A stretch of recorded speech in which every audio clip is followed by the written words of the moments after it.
오늘 말씀은 우리가 지난 시간에 좀 잠깐 보기도 했었고, 이어서 말씀을 좀 드리면 두로 왕, 지난 시간은 두로라고 하는 어떤 그 민족, 나라에 대한 멸망에 대한 그 의미였다면, 오늘은 조금 이렇게 좀 분리해서 두로 왕에 대해서 한 번 더 표현을 하는 겁니다. 그래서 보여지는 것으로서는 지도자가 참 중요하다, 뭐 이런 어떤 내용으로도 볼 수 있고, 그 다음에 두로 왕이 참 교만했구나, 자기를 마치 어느 위치로 올려놓는 거예요. 신의 위치. 그리고 어쨌거나 이스라엘과도 무역을 했었기 때문에 다니엘도 알잖아요.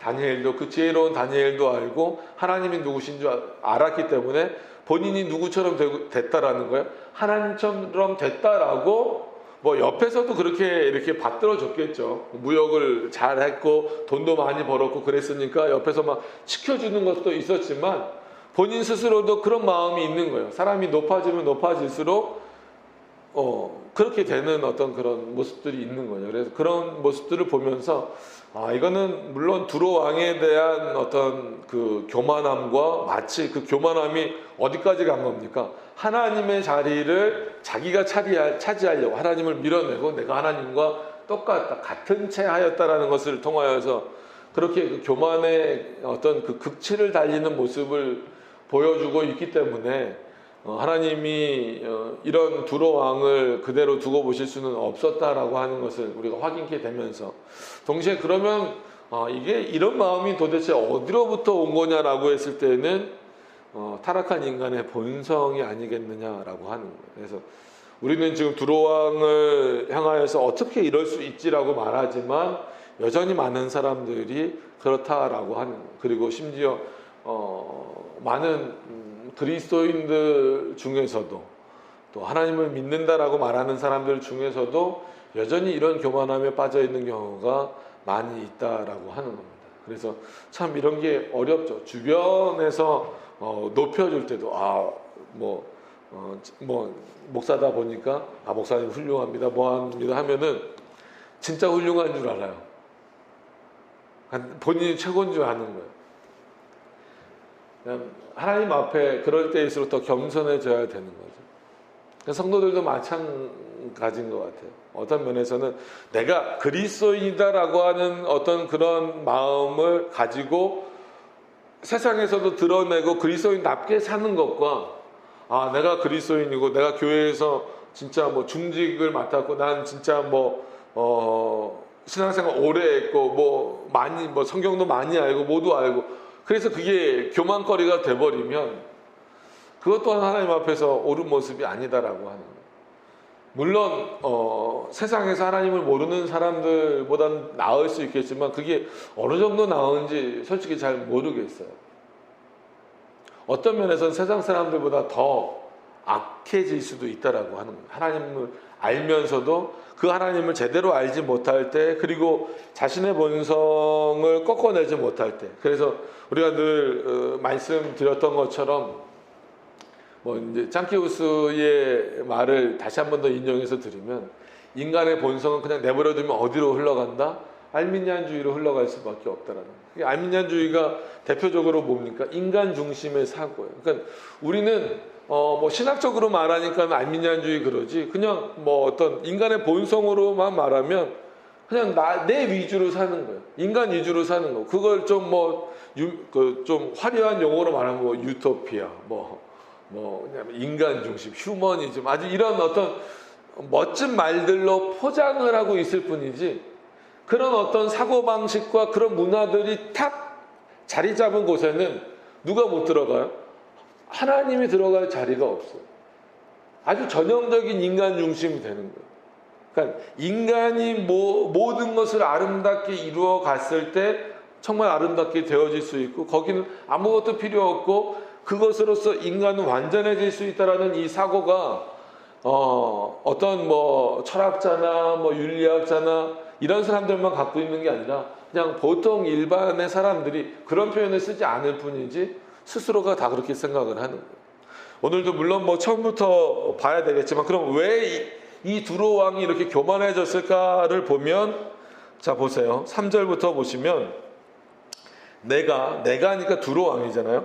다니엘보다 지혜로워서 은밀한 것을 깨닫지 못할 것이 없다 하고, 그러니까 어떤 면에서는, 보여지는 면에서는 그래 다니엘만큼 참 총명하고 지혜로웠다라고 하는 거예요. 그것을 에스겔이 지금 부정하는 게 아니에요.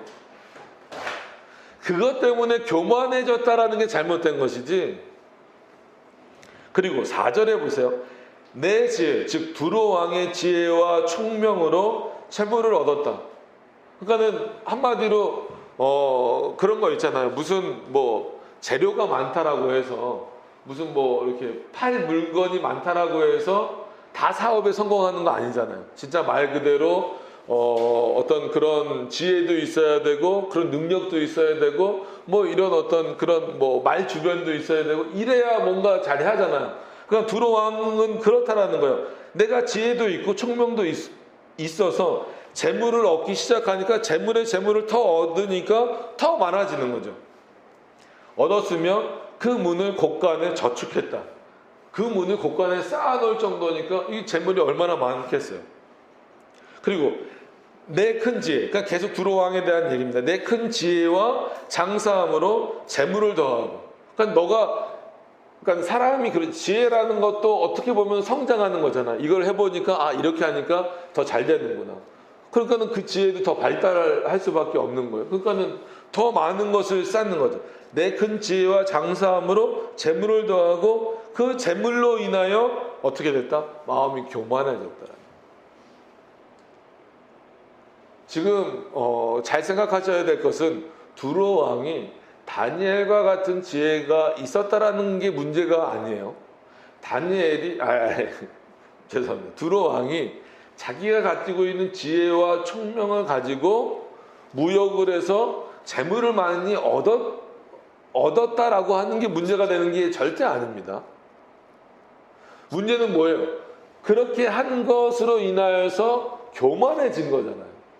교만해져서 하나님의 자리까지 자기가 올라가 버린, 스스로를 높여버린 거란 말이에요. 근데 문제는 다니엘과 두로 왕의 결정적인 그런 차이는 뭐겠습니까? 다니엘은 그 지혜가 어디로부터 왔다라고 하는 것을 알고 있는 거예요. 하나님으로부터 왔다라고 하는 것을 알고 있는 거예요. 사자굴에서 이겨낼 때도 그는 어땠어요? 이건 하나님이 하신 일이다라는 거예요. 느부갓네살 왕이 그 다니엘이 사자굴에서 살아나온 것을 보고, 물론 뭐 하나님께도 영광을 돌리라고 했지만 그때부터는 누구를 두려워하면서 신뢰할 수밖에 없어요? 다니엘을 두려워하면서 신뢰할 수밖에 없어요. 근데 다니엘서를 잘 보세요. 주변에서 그런 어떤 다니엘의 내용들이 퍼져나갔을까요? 안 퍼져나갔을까요? 들렸겠죠. 그러면은 다른 사람들이 그때부터 다니엘을 볼 때 어떻겠어요? 와, 다니엘은 정말 훌륭한 사람. 그러니까 왕이 자기 옆에 두고 문제가 생겼을 때마다, 뭐 꿈을 꿨을 때마다 물어보잖아요. 아주 신뢰감을 갖고 물어보잖아요. 그랬을 때 어때요? 다니엘도 두로 왕만큼 뭐 눈에 보이는 그 왕이 있었으니까 왕까지는 아니어도 자기 스스로를 높이고 교만해질 만한 소지가 분명히 있습니까? 없습니까? 있어요. 또 한 인물, 뭐 언급되진 않았지만 우리가 성경에서 찾아볼 수 있는 대표적인 인물 요셉이 있잖아요. 물론 뭐 애굽에 팔려가는 그런 어려움도 겪었지만 결국은 그 왕의 꿈을 해석하면서 총리까지 되고, 한마디로 뭐라고 표현해요? 내가 반지, 그러니까 그 바로 왕이 그러잖아요. 반지라는 게 뭐예요? 결국 반지가 상징하는 게 진짜 이 반지 하나가 아니잖아요. 왕권이잖아요. 이 왕권을 빼고 너가 이 나라를 네 마음대로 다 통치하라. 그러니까 어떤 면에서 진짜 왕권을 준 거나 마찬가지잖아요. 그럼에도 불구하고 요셉은 교만해졌습니까? 아니잖아요. 이 지혜가 누구로부터 왔다라는 것을 아는 거예요. 하나님으로부터 왔다라는 걸 알기 때문에 온 백성이, 온 나라가, 심지어 이방 왕까지 자신을 인정해주고 있음에도 불구하고 높아지려고 하지 않아요. 신약 성경에 와서 보면 제자들이 병 고치고 나서 하는 표현, 이거는 내가 고친 게 아니라 분명히 누가 고친 거예요? 제자들이 고친 거예요. 제자들의 손을 통하여서 고친 거란 말이에요. 손이건 말이건 기도건 간에. 그럼에도 불구하고 제자들을 높이려고 했을 때 그 제자들은 어땠어요? 그 자리를 피하거나 아니면 아니다, 이 영광은 누가 받으셔야 된다? 그리스도가 받으셔야 된다. 이게 어떻게 보면 올바른 신앙을 갖고 있는 사람의 모습이라는 거예요. 근데 그게 왜 어렵냐면 자기 본성을 거스르는, 누구나 높아지려는 마음이 있어요. 그죠? 요셉도 그랬고 다니엘도 마찬가지였고 제자들도 마찬가지였어요. 근데 그들은 왜 그러지 않았을까요? 왜 그런 지혜와 총명함과 어떤 그런 그런 은사들을 받았음에도 불구하고 왜 교만해지지 않았을까요? 이 모든 것은 하나님이 나에게 주신 것이기 때문에, 그리고 하나님이 나를 통해서 이 일을 행하시는 것이기 때문에. 두로 왕에게는 그런 내용이 있었어요, 없었어요? 없었던 거예요. 여러분, 우리도 마찬가지입니다. 우리도, 저도 그렇고 여러분도 그렇고 두로 왕처럼 얼마든지 교만해질 요소는 많이 있어요. 그러나 그러지 말아야 될 이유는 뭐가 있냐면, 왜 그렇냐면 하나님이 우리에게 주신 것이기 때문에 그래요.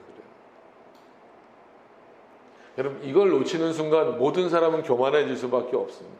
그래서 말씀드린 것처럼 차라리 이방인이 더 나을 수 있다라는 표현을 쓴 게 그거. 아예 그냥 하나님이 누구신지도 모르는 사람들은 그냥 자기 마음대로 살잖아요. 근데 말 그대로 하나님에 대해서 잘 인식하지 못하고 어떤 분인지 몰랐을 때에는 마치 내가 하는 것처럼 생각하는 거예요. 그래서 심지어 전도할 때도 내가 구원시켰다 이런 표현까지도 쓰는 거라. 그런 게 아니죠. 그러니까 그런 어떤 의미들을 통해서 볼 때 이 두로 왕이 교만해진 모습들은 다시 한 번 더 이 시대에 우리를 투영해 볼 수 있는 그런 좋은 예다라고 하는 것을 확인할 수 있습니다. 그래서 내용으로 들어가서 좀 보시면 2절부터 보시면, 인자야 너는 두로 왕에게 이르기를 여호와의 말씀에 내 마음이 교만하여 말하기를 나는 신이라. 내가 하나님의 자리 곧 바다 중심에 앉았다 하도다. 자기 중심으로 돌아가는 거죠. 그러니까 요즘 문화가 그렇잖아요. 다 자기 중심으로 살게 만들어요. 한마디로 방송 프로그램도 요즘에는 가족 중심이라기보다도 어떻게 보면 하나님은 가족 중심으로 살아가게 하셨는데, 특정 프로그램을 말해서 그렇지만 나 혼자 산다라든지 이런 프로그램들 보면 아주 굉장히 혼자 사는 즐기는 생활을 굉장히 중요하게 여기잖아요. 그러다 보니까 그런 어떤 내용들이 심어지다 보니까 점점 그냥 혼자 사는 게 더 좋아지는 거예요.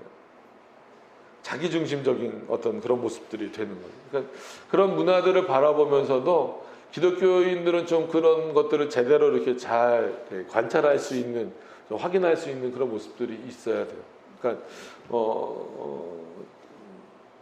지금 코로나 때문에도 많은 교회들이 또 온라인 예배도 드리고 하잖아요. 또 이제 큰 교회들은 요즘에는 또 이제 병행합니다. 온라인 예배도 드리고 또 현장 예배도 드리고. 근데 어느 경우 이렇게 들어보면 어느 경우가 있냐면 조금 물론 교인들이 적게 나오는, 성도들이 적게 나오는 부분들도 있지만 어떤 면에서는 좀 이렇게 좀 표현이 좀 심할 수도 있지만 알곡과 가라지가 좀 갈라지는 듯한 느낌이 있다라는 거예요. 그래서 어떤 느낌이냐 그랬더니 그런 경우 있잖아요. 예를 드는 겁니다. 여태까지는 코로나 이전까지는 그러니까 아내 때문에 어쩔 수 없이 끌려 나오는 남자들이 많았는데 코로나 이후에 온라인 예배를 하다 보니까 굳이 교회 갈 이유가 뭐였냐, 저거 하면 돼. 진작 저렇게 하지. 저렇게 하면 소파에 누워서도 보고 예배를 진짜 보게 되는 거죠. 소파에 누워서 있고 그냥 이렇게 침대에 누워서도 보고 그냥 인터넷 보면 되는 거니까. 그리고 헌금은 어떻게 하면 돼요? 안 하든지 아니면 그 계좌번호 뜨니까 거기다가 이렇게 송금해 버리면 되는 거예요.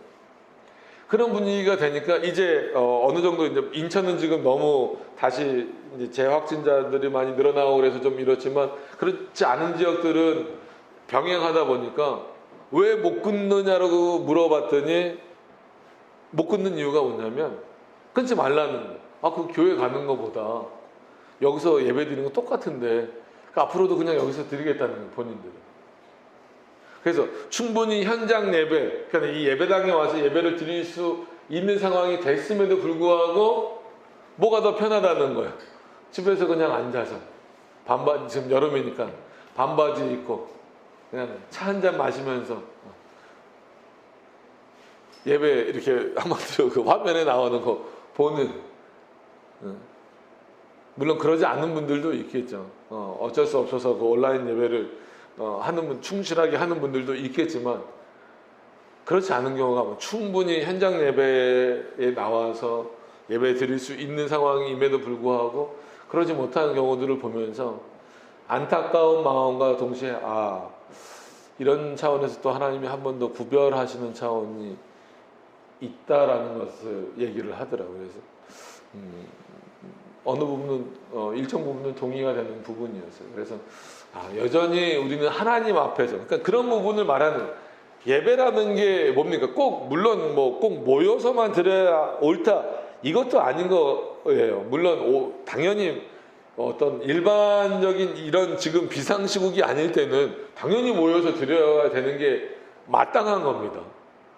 코로나가 아닌데도 그냥 난 기독교 방송 볼래요 이러면 안 되는 거예요. 그래서 그래서 한참 전에 기독교 방송 그 홈페이지 이런 데다가 다 올렸어요. 왜냐면 최소한 보통 이제 11시 예배들을 많이 드리니까 11시부터 12시까지 그 예배 영상 올리지 말라고. 왜 그랬을까요? 그때 예전부터 많은 사람들이 언제부턴가는 골라보는 거예요. 오늘은 어느 교회, 큰 교회 목사님들 설교가 주로 나오는, 오늘은 어느 교회, 이번 주는 어느 교회 하면서 본인이 한마디 은혜 받았다라는 그 교회 밑에 설교 끝나면 계좌 나오잖아요. 거기다 헌금하고 딱 보는. 이거 완전히 자기 입맛에 따라가는 거예요. 그러니까 신앙생활도 이게 뭐예요? 결국은 자기 중심인 거예요. 그거를 올바른 신앙이라고 보면 안 된다라는 거예요. 됐는데 제가 그런 거 하나 올린다고 그게 바뀌겠어요? 여전히 예배를 요즘엔 더 실황 중계를 하는 거죠. 그런 모습들을 보면서 참 하나님을 섬기는 데 있어서도 인간은 자기중심적으로 흘러갈 수 있구나.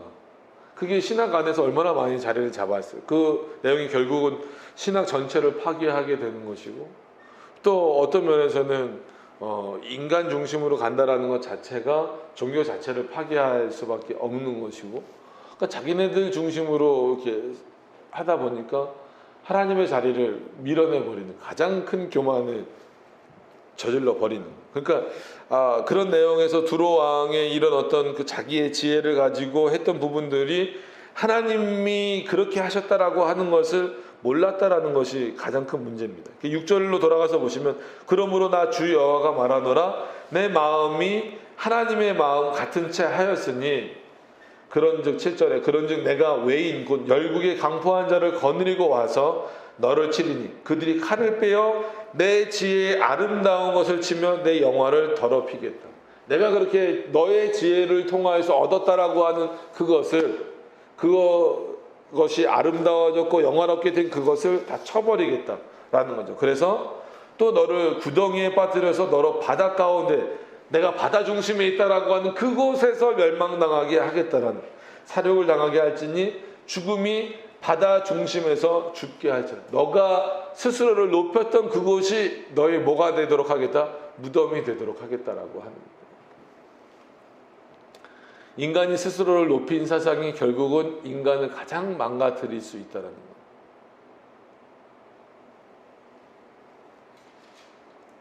그래서 인간 중심적 사고는 인간을 망가뜨리는 가장 핵심적인 사고입니다. 그래서 알미니안주의는 교회의 악이 아니라 세상의 악이다 이렇게 말했잖아요. 왜 그러냐면 특히나 어린이도 더 어린이, 이제 유아나 유치원생들 교육하는 그런 프로그램들 있잖아요. 이게 이제 뭐 독일에서도 나오고 뭐 프랑스에서도 나오고 막 여러 곳에서 나왔지만 이런 어떤 교육 내용들을 파고 들어가 보면 그게 다 어디에 기초해 있는 거예요? 알미니안주의적인 사고에 기초되어 있는 거예요.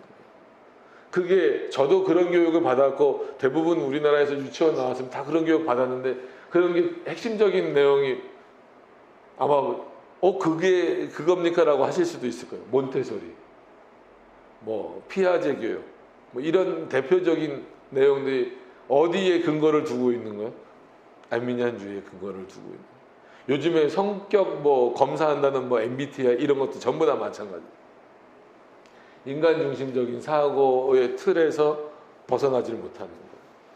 그래서 뭐 아실 수 있는 인물일 수도 있을 것 같아서 말씀을 드리면 이제 도예베르트 같은 사람들 아주 유명한 어떤 그런 윤리학자이면서 인문학자란 말이에요. 그러니까 이 현대 사상에 있어서 굉장한 어떤 영향, 교육적인 면에서나 철학적인 면에서나 영향을 끼쳤던 인물이 도예베르트인데 이런 사람들의 어떤 사고의 근저에도 알미니안주의적 사고들이 깔려져 있다라는 거예요.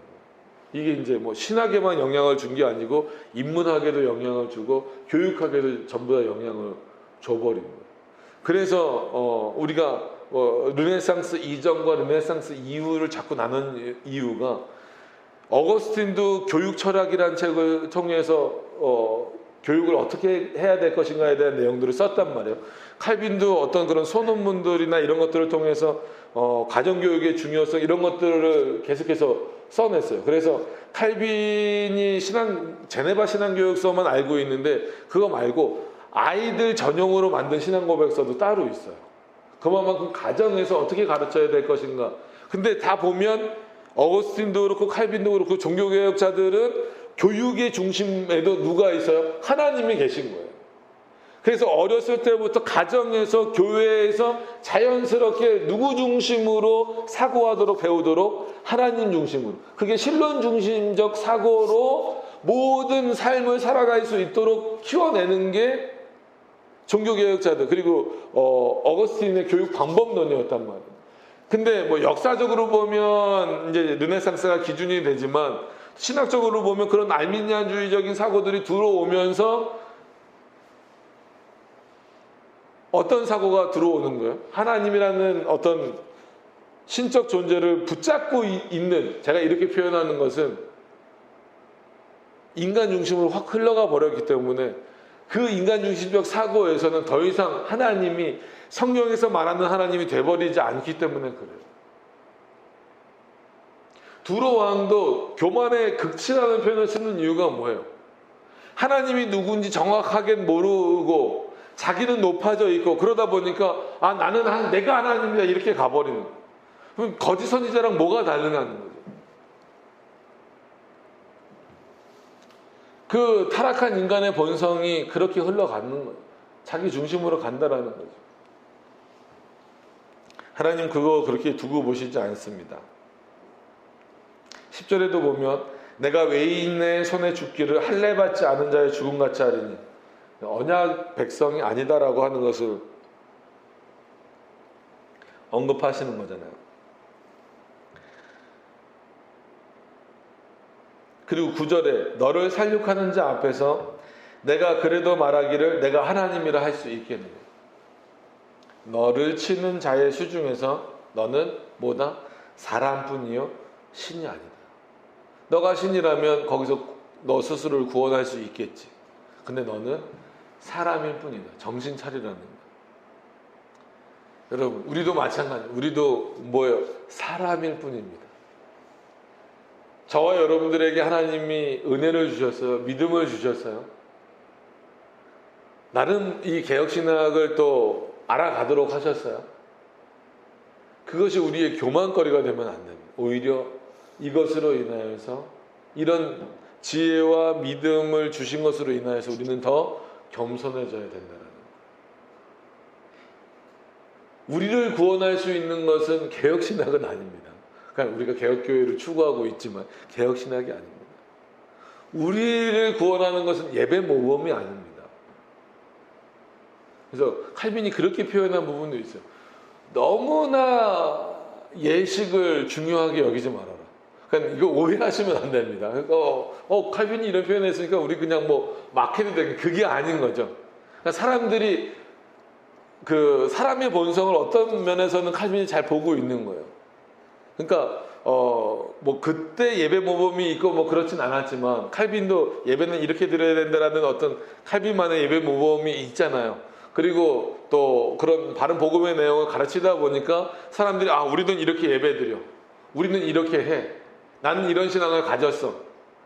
마치 그게 자기를 보호하는 것처럼 보여지기 시작하는 거예요. 그리고 그런 어떤 내용들을 가지지 않거나 그렇게 예배를 드리지 않는 사람들은 그냥 정죄를 해버리는 거예요. 그러니까 칼빈이 그것 때문에 너희가 구원받는 거 아니라는 거예요. 중요하죠? 이 예배 모범대로 예배 드리는 거 중요합니다. 시편 찬송 부르는 것도 중요한 겁니다. 개혁신학을 아는 것도 상당히 중요한 겁니다. 그러나 그거보다 더 본질적으로 중요한 건 뭐예요? 그리스도가 우리를 위해서 죽으셨다는 거고 창세전에 삼위일체 하나님이 우리를 택하여 주셨다라는 거예요. 이게 개혁신학 안에 묻어나고 또 우리가 드리는 예배 안에 녹아들어져 있어야 되는 것이지. 우리가 그런 것들을 지식적으로 알았다라고 해서 마치 내 지혜와 총명으로 그것을 안 것처럼 교만해지면 두로 왕과 다를 바가 없다라고 하는 겁니다. 그럼 결국 그런 어떤 환난이나 그런 것들이 와서 너를 칠 때에 너가 너 스스로를 구원할 수 있느냐? 너가 하나님이 아닌데 너는 그냥 뭐다? 사람일 뿐이다. 여러분 저도 마찬가지고 여러분들도 마찬가지고 자 그럼 우리가 예로 들었던 칼빈도 마찬가지고 어거스틴도 마찬가지고 다 누굽니까? 사람일 뿐입니다. 우리가 보기에 칼빈 정말 훌륭한 사람이요, 어거스틴 정말 훌륭한 사람이요, 참 지혜롭고 총명하고 하나님의 말씀을 잘 깨달아서 정말 주석도 잘 달고 해석도 잘해서 우리가 그 유산을 얻어서 바른 신학을 얻었어요. 그래서 칼빈하고 어거스틴 하더라도 그들은 누구뿐이라는 거예요? 사람일 뿐이다. 칼빈은 우상처럼 여기면 안 됩니다. 어거스틴은 우상처럼 여기면 안 됩니다. 그를 통하여 부어주신 내용이 귀한 거죠. 그럼 그를 통하여 부어주신 내용을 누가 주신 겁니까?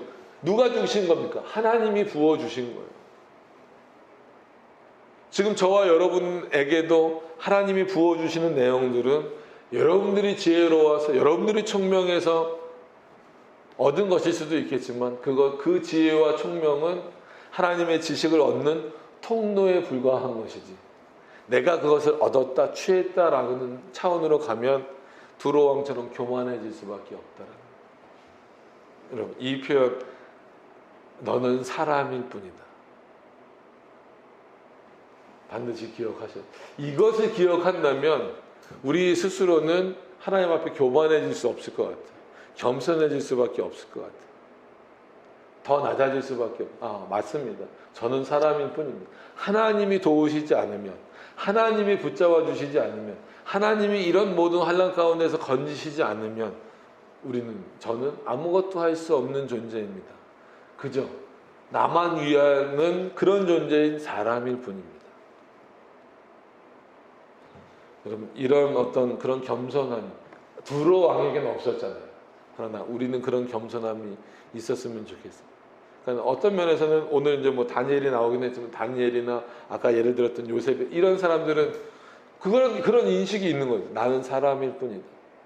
하나님이 나를 통하여서 그렇게 역사하셨을 뿐이다라고 하는. 마치 종이 한 장 차이인 것 같은 이 사고가 결정적인 어떤 삶의 모든 방향성을 다 바꿔버리는 거예요. 자, 11절부터 보시면 이렇게 말합니다. 여호와의 말씀이 또 내게 임하여 가라사대 인자야 두로 왕을 위하여 애가를 지어 그에게 이르기를 주 여호와의 말씀이 너는 완전한 인이었고 그러니까 이거를 한글이니까 사람 인이겠구나 단순히 이렇게 보시면 안 됩니다. 그러니까 이게 참 어려운 게 뭐냐면 하나님도 뭘 인정하십니까? 이거죠. 두로 왕에게 하나님이 지혜와 총명과 어떤 통치할 수 없는 통치할 수 있는 어떤 그런 리더십이나 이런 거를 다 주신 거예요. 그래서 그걸 그대로 인정해 주시는 겁니다. 그래서 여기서 그 완전한 인이었다라고 했을 때 이거는 완전한 통치를 말하는 거예요. 그래, 너는 완전하게 두로를 통치했어. 그 정도로 훌륭한 왕이었다라는 거예요. 그러니까 이 세상적인 평가로 보기에는. 그리고 지혜가 충족하며 온전히 아름다웠도다. 그거를 부정하는 게 아니잖아요, 지금. 그랬다라는 거예요. 근데 그러기 위해서 이 지혜와 총명과 리더십과 이런 어떤 완전한 통치의 모범이 되는 어떤 그런 차원까지 두로 왕에게 있었어요. 이것까지 다 인정하시는 거예요. 근데 문제는 두로 왕 스스로가 자기가 이렇게 된 것이 스스로 그렇게 됐다라고 생각을 하기 때문에 문제라는 거예요. 근데 스스로 그렇게 됐다라는 것 자체가 어떤 사고예요? 인간 중심적인 사고고 알미니안주의적인 사고고 인간의 본성적인 사고라는 거예요. 왜 개혁신학이 어렵냐면 이 본성을 마치 거슬러 올라가는 연어처럼 올라가야 되기 때문에 이걸 부정해야 되는 거예요. 하나님이 저와 여러분들에게도 만약에 이것을 주셨다라고 하면 좋겠죠. 근데 이거를 주셨다라고 했을 때 우리는 우리 스스로에게 돌리는 게 아니에요. 개혁신학은. 누구에게 돌리는 거예요? 이것을 주신 하나님께 돌려야 되는데 두로 왕은 이것을 부정하진 않는데 이것이 너에게 있었다. 그리고 심지어는 통치의 모범까지 너가 보였다. 그러나 너는 이것을 주신 자를 기억하지 못하고 이것으로 인해서 오히려 교만해졌다라는 거예요. 불쌍하잖아요. 오히려 차라리 이 지혜와 총명과 이런 리더십과 통치의 모범을 그가 보이지 못했었던 말 그대로 무능한 왕이었다라면 차라리 교만해지지 않았을 수 있을 거잖아요. 근데 오히려 그가 지혜와 총명을 가지고 있음으로 말미암아 어떻게 된 거예요? 교만해진 거예요. 하나님의 자리까지 올라가서 멸망당하게 돼버린 거예요. 참 아이러니한 거죠. 그래서 늘 말씀드리지만 우리에게 뭔가 많이 주어진다라고 해서 그걸 다 하나님의 축복이라고 생각하시면 안 된다라는 거예요. 그래서 주기도문이 참 그런 면에서 우리에게 시사하는 바가 큰 것 같아요. 일용할 양식을 구하는.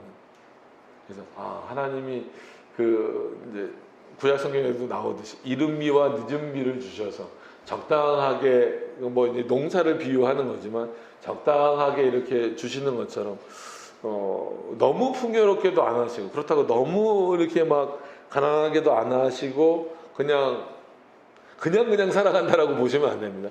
일용할 양식을 먹고 마시듯이 그래서 늘 하나님을 생각하시듯이 살아가는 게 참 놀라운 은혜가 아니겠는가라고 하는 생각을 많이 가져요.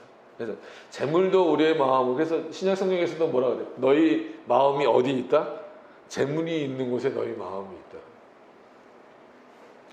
마찬가지. 저만 생각해 보더라도 예를 들어서 새 옷을 사든지 아니면 차를 사든지 그러면 그 차가 좋든 안 좋든 새 차든 중고차든 맨 처음에 샀을 때는 혹시 누가 긁을까 막 쳐다봐요. 물론 1년 2년 타면은 누가 긁든지 말든지 옷도 마찬가지잖아요. 어디 묻든지 말든지. 근데 새로 오늘 입고 나온 옷이면 되게 신경 쓰잖아. 묻으면 막 바로 닦고 막 그러잖아요. 근데 조금 입고 해지고 그러면 이 옷은 이제 막 입는 옷이 됐으니 그렇게 돼버린 것처럼 인간의 마음이 그런 거예요. 그러니까 마음이 거기 있는 거예요.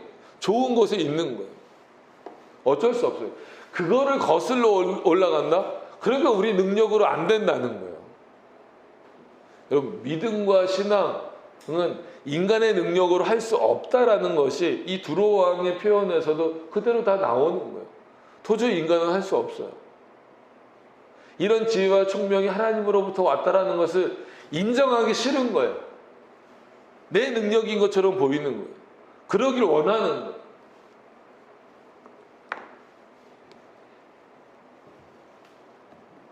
그러나 그것을 버리고 그 생각을 버리고 하나님께로 가는 것, 그게 어떤 면에서 보면 개혁신학의 첫 걸음이겠죠. 그리스도인의 첫 걸음이고.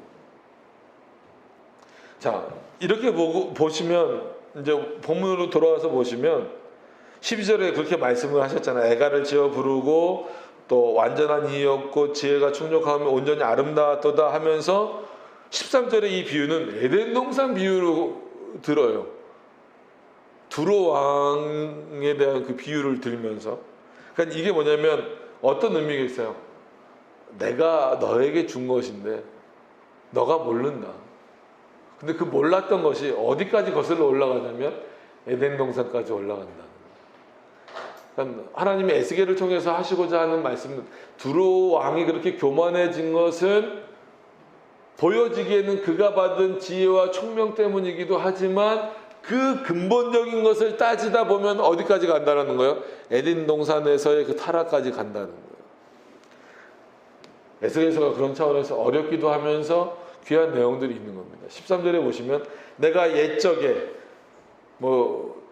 옛적이라고 해서 잠깐 옛적이 아니죠. 아주 옛적이죠. 하나님의 동산 에덴에 있어서, 두로왕이 거기 있어요? 이건 비유입니다. 두로왕이 진짜 에덴 동산에 있었다 이렇게 표현을 하면 안 되는 거죠. 내가 옛적에 하나님의 동산 에덴에 있어서 각종 보석과 이런 것들을 가졌는데 읽진 않겠습니다. 중간은 넘어가고 후반절에 보시면, 13절 후반절에 보시면, 내가 지음을 받던 날에 너를 위하여 소고와 비파가 예비되었었도다. 이렇게 귀하게 여겼었는데 너는 왜 창조들을, 너를 지은 자를 기억하지 못하는가?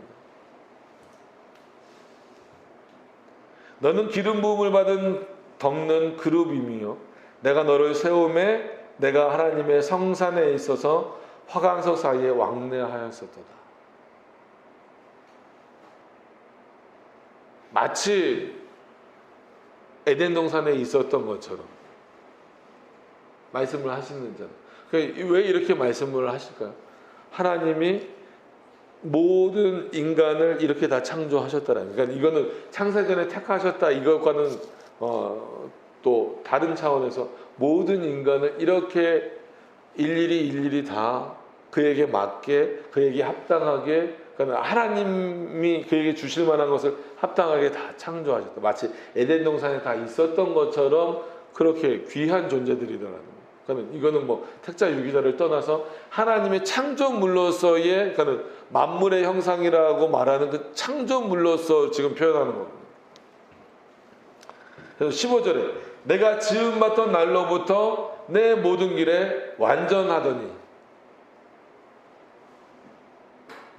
두로왕, 너가 지음 받은 날로부터, 그러니까 태중에 너가 있던 날로부터, 하나님이 너를 지은 날로부터 내 모든 길에서 너는 참 완전했다. 이런 내용들이 있었으니까, 이런 지혜와 총명함이 있었으니까 완전했는데 마침내 뭐가 드러났다라는 거예요? 이렇게 완전했으면 뭐가 드러나야 정상이라고 말할 수 있겠어요? 의가 드러나요. 근데 뭐가 드러나요? 마침내 그 완전함으로 인하여서 불의가 드러났다. 그럼 이걸 어떻게 해석하시겠어요? 내가 지음 받은 날로부터 내 모든 길에 완전하더니 마침내 불의가 드러났다. 완전했는데 어떻게 불의가 드러나지? 인간으로서 완전해 보인다라는 그 모습이 계속해서 드러나다 보면 결국은 인간의 본성만 드러난다라는 의미예요. 그런 차원에서 인간의 본성이 극대화됐을 때에 나타나는 게 뭐예요? 불의죠. 의롭지 못한 것. 여러분, 의로운 것은 누구에게만 있는 겁니까? 하나님만 의로우신 분.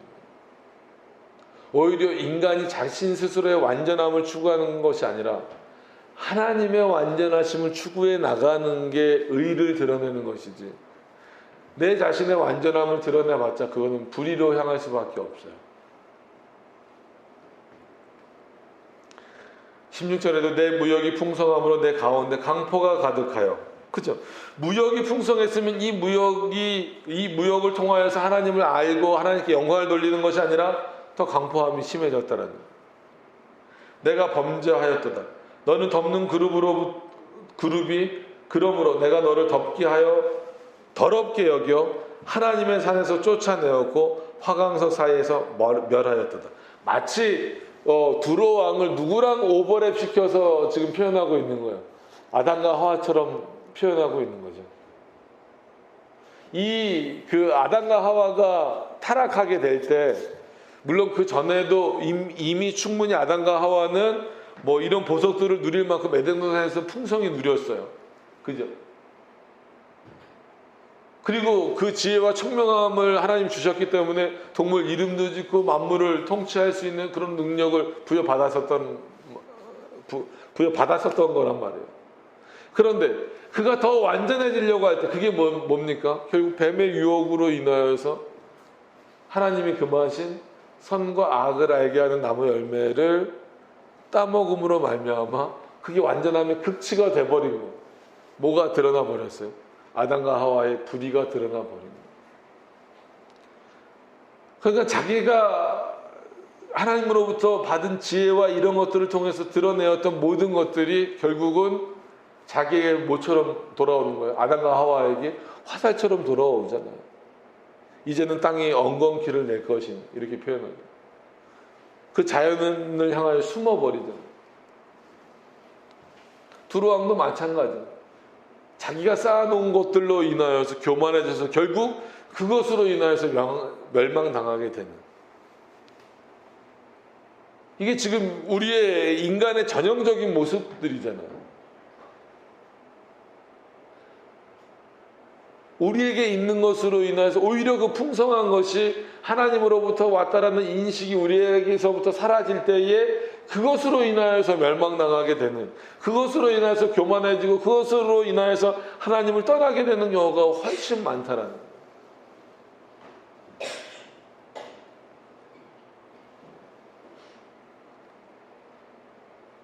17절에도 내가 아름다움으로 마음이 교만하였습니다. 내가 영화로움으로 내 지혜를 더럽혔습니다. 그러니까 하나님의 것을 뺏어왔다라는 의미도 있지만, 너가 세상에서 그렇게 잘됨으로 말미암아 그것이 왜 누구로 인해서 잘된 건지를 몰랐다라는, 그게 큰 교만인 거죠. 내가 너를 땅에서 던져 열왕 앞에 두어 그들의 구경거리가 되게 하였도다. 여러분, 그런 차원에서 우리 그리스도인들은 세상의 어떠함을 부러워할 이유가 없어요. 교인들끼리도, 성도들끼리도 서로 비교할 이유도 없고, 그것 때문에 막 상처받을 일도 없고, 하나님을 원망할 필요도 없습니다. 교회가 교회끼리 비교할 이유도 없습니다. 그래서는 또한 안 되는 거죠. 왜? 우리에게 주시는 분이 누구예요? 하나님이신 거예요. 우리가 원하는 것을 주시는 것이 아니라 하나님이 주시고자 하는 것을 주시는 분이다 라고 하는 것을 기억하셔야 돼요. 근데 하나님이 주시고자 하는 것을 주셨음에도 불구하고 우리가 그것을 하나님으로부터 받았다라고 생각하지 못하고 내 것이다, 내 안에서부터 나온 것이다 라고 생각하는 그 순간에 우리는 교만하여져서 그 교만함이 결국 하나님을 떠나게 되는 그런 내용이 될 수밖에 없다라는 거예요. 많이 갖더라도, 많은 것을 얻게 되더라도 겸손하실 수 있기를 바랍니다. 이 모든 것이 누구로부터 왔다? 하나님으로부터 왔다. 그래서 그 교만을 꺾는 게 참 어려운 거죠. 쉽지는 않습니다. 그러나 그 쉽지 않은 일을 우리는 해나가야 된다라고 하는 겁니다. 18절 19절 보고 마치겠습니다. 내가 죄악이 많고 무욕이 불의함으로 내 모든 성소를 더럽혔습니다. 우리가 그 27장을 봤었던 것처럼 그 무욕을 통해서 결국은 너는 스스로 하나님이라고 말하면서 성소는, 정말 하나님의 성소는 그 우상으로 다 더럽혀 버렸다라는 거예요. 인간의 지혜가 얼마나 하나님 앞에서 스스로를 망가뜨리고 우상 덩어리를 만들어낼 수밖에 없는지.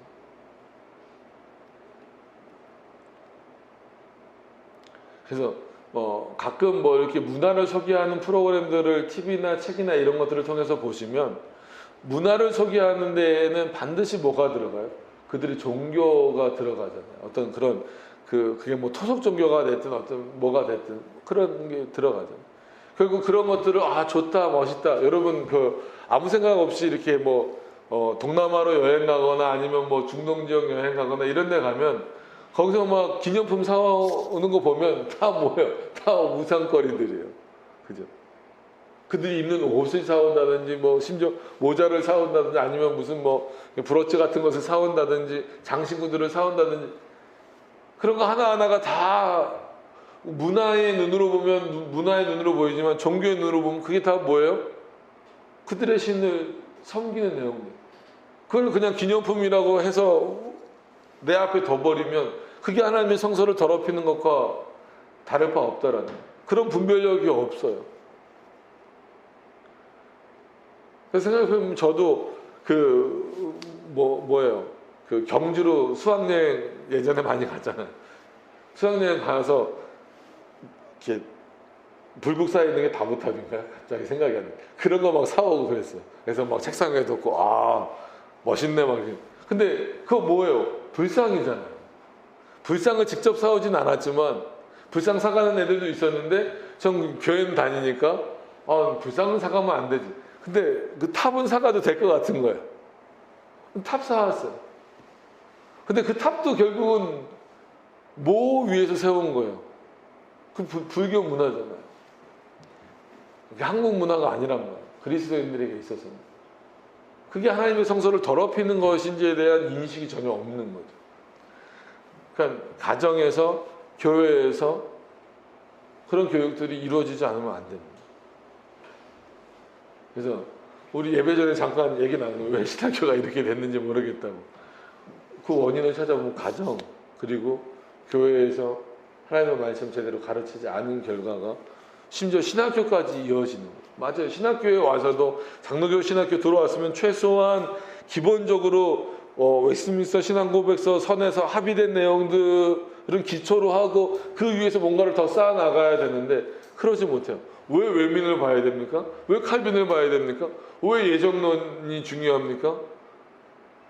아미니안적인 사고, 웨슬레적인 사고가 더 좋지 않습니까? 이렇게 말해요. 진행이 안 돼요. 뭘 더 쌓을 게 없어요.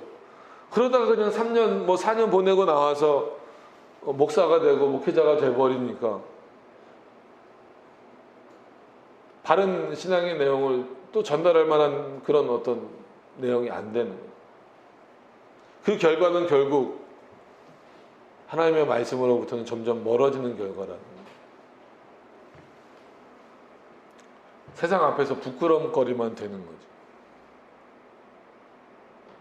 그래서 성소를 더럽혔으며 내 가운데서 불을 내어 너를 사르게 하고 너를 목도하는 모든 자 앞에서 너로 땅 위에 재가 되게 하였도다. 얼마나 부끄럽게 된 겁니까? 얼마나 처참하게 된 겁니까? 만민 중에 너를 아는 자로 너로 인하여 다 놀랄 것이며 내가 경계거리가 되고 내가 영원히 다시 잊지 못하리로다 하셨다. 참 처참한 결말이죠. 그러니까 이미 두로왕 이 사건은 정말 옛날 사건이에요. 사건으로 보면.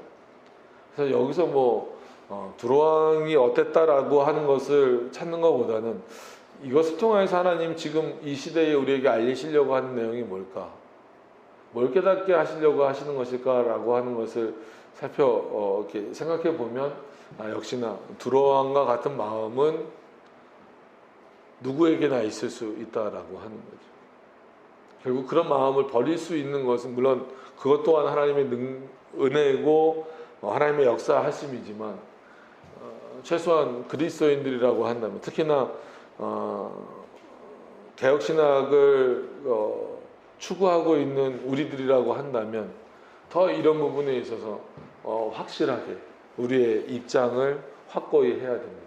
그게 쉽지는 않다라고 말씀을 드렸어요. 왜냐하면 우리의 본성이 있는데 우리의 본성을 거스르고 꺾고 올라간다라고 하는 것은 다른 사람을 꺾고 이런 건 쉽죠. 그러나 나를 꺾고 올라간다라고 하는 것은 쉬운 문제가 아니기 때문에 그렇습니다.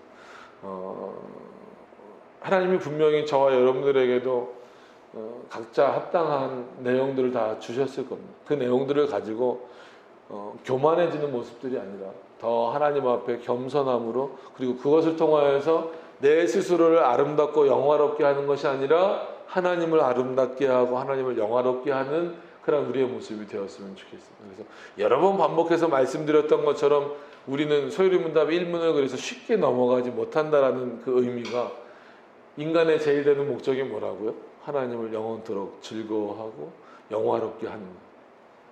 인간은 없어요. 인간을 즐거워하는 것, 인간이 기뻐하는 것이 우리의 목적이 아니라는 것. 우리가 존재하는 목적은 하나님을 영화롭게 하고 그로부터 주어지는 것, 그로부터 나오는 것으로 즐거워하는 삶이어야 된다는 것. 그래서 소요리문답 1문은 참 어렵기도 하고 평생 이 내용을 실천하면서 살 수 있을까를 고민할 수밖에 없습니다. 그리고 오늘 말씀으로는 사랑뿐이요. 꽂힌다 그러죠. 오늘 이 설교를 준비하면서 제가 나름대로 이렇게 확 좀 이렇게 뭐 좀 표현이 그렇지만 꽂힌 부분이 여기 사람뿐이다. 너는 사람뿐이다. 너는 사람일 뿐이다라는. 아무리 번성했어도 너는 사람뿐이다. 이 부분은 꼭 기억하셨으면 좋겠어요. 저도 사람일 뿐이고 여러분도 사람일 뿐입니다. 절대적인 하나님의 도우심이 없이는 한순간도 존재할 수 없는 사람일 뿐이다 라고 합니다. 그것을 꼭 기억하셔서, 오늘 설교 제목은 두로왕의 교만에 대한 심판이지만 이런 심판의 대상이 아니라 늘 하나님이 주신 것으로 겸손히 하나님께 되돌려 드리는 저와 여러분들이 되셨으면 좋겠습니다. 기도하도록 하겠습니다.